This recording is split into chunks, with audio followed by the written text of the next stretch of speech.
BSP party ने आपको मौका दिया है 2025 विधानसभा चुनाव में, क्या खुशी है? सबसे बड़ी बात है कि यह देश की सबसे बड़ी तीसरी पार्टी है और नेशनल पार्टी है और उसकी मुखिया हमारी आदरणीय नेता बहन सुश्री मायावती जी हैं और उन्होंने हमें आशीर्वाद दिया है। तो ये लगता है कि उस आशीर्वाद के लायक हम हैं तब जब बक्सर फतह कर लेंगे। तो हम कोटिशः नमन करना चाहेंगे अपने बहन कुमारी मायावती जी को, हमारे नेता माननीय आकाश आनंद साहब को, हमारे नेता माननीय सांसद रामजी गौतम साहब को और हमारे बिहार के तेजस्वी ओजस्वी नेता माननीय बड़े भाई अनिल कुमार जी को और तमाम अपने जितने भी हमारे बक्सर जिला के पदाधिकारी हैं, जितने हमारे बक्सर जिला वासी हैं, आप सभी को हम नमन करना चाहेंगे, सादर प्रणाम करना चाहेंगे, जय भीम करना चाहेंगे कि आप लोगों के सहयोग से, आप लोगों के जुनून से आज यह जो दिन है हम लोग के बीच आया है और इस पर हम लोग खरा उतरने का प्रयास करेंगे। क्या संदेश कीजिएगा इस बार बक्सर विधानसभा वासियों से? देखिए, बक्सर विधानसभा वासियों को बस एक ही संदेश है, यह जो बक्सर जो करीब 20 सालों से हर चीज़ों से जो छूता रहा, चाहे वह विकास का कोई बात हो, चाहे वो सड़क हॉस्पिटल की बात हो, चाहे वो शिक्षा की बात हो, चाहे आप सभी के मान सम्मान की बात हो, कहीं भी ये प्रतिनिधि खड़ा उतरने का काम नहीं किया है। और यहाँ पर बस केवल भ्रष्टाचार, लूट खसोट और केवल अपने लोगों को काम करने का बस काम किया है लोग।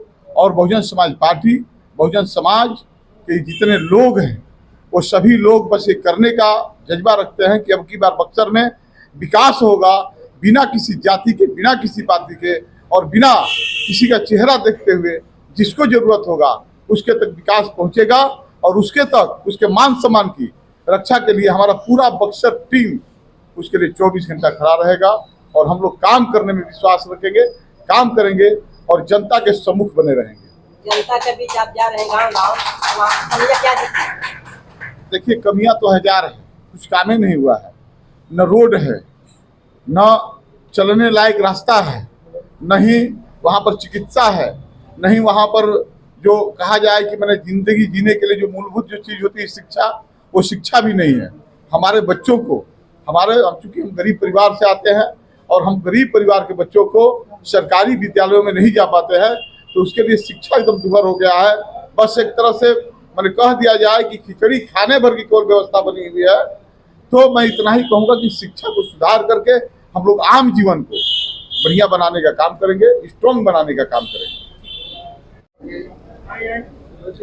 पार्टी ने अभिमन्यु भैया पर विश्वास जताया, क्या लगता है कि उनका विश्वास जो है वो कायम रहेगा? बिल्कुल, मैं धन्यवाद देना चाहूँगा। हमारे पार्टी के पुराने कार्यकर्ता हैं और पिछड़ा के बेटा हैं और इनको माननीय बहन जी ने आशीर्वाद दिया है, विश्वास जताया है। पुराने कार्यकर्ता नाते को होने के नाते इनको इस बार बिहार विधानसभा के आम चुनाव में बक्सर विधानसभा से इनको प्रत्याशी, और आप देख रहे हैं हमारे पूरा कार्यकर्ता उपस्थित हैं। इनको प्रत्याशी घोषित करने के उपरांत सभी कार्यकर्ताओं में खुशी का माहौल है और हम लोग इस बार बक्सर जीतेंगे। किसी भी परिस्थिति में हम लोग बक्सर जीतेंगे। और माननीय बहन जी को आभार व्यक्त करना चाहता हूं कि बहन जी ने ऐसे व्यक्ति को उम्मीदवार बना करके बक्सर में हम लोग के बीच में दिए हैं। क्या लगता है कितने वोटों के अंतराल से आप लोग जीतिएगा? वोटों का कोई अंतर नहीं होगा, हम लोग जीतने का कोई अंतर नहीं होगा। हमारे पीछे जो भी रहेगा लेकिन जीत हमारी ही होगी।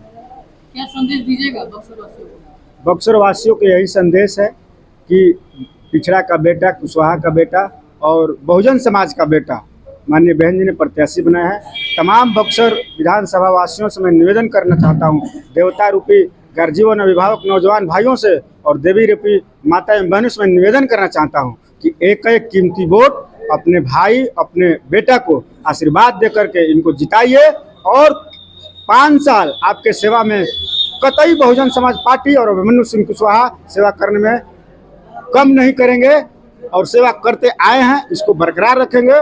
जो भी बक्सर में जिस चीज़ की जरूरत होगी, जिस व्यक्ति और जहां जरूरत होगी उसको हम लोग पूरा करने का काम करेंगे और अभिमन्यु कुशवाहा जी को हम लोग जिता करेंगे।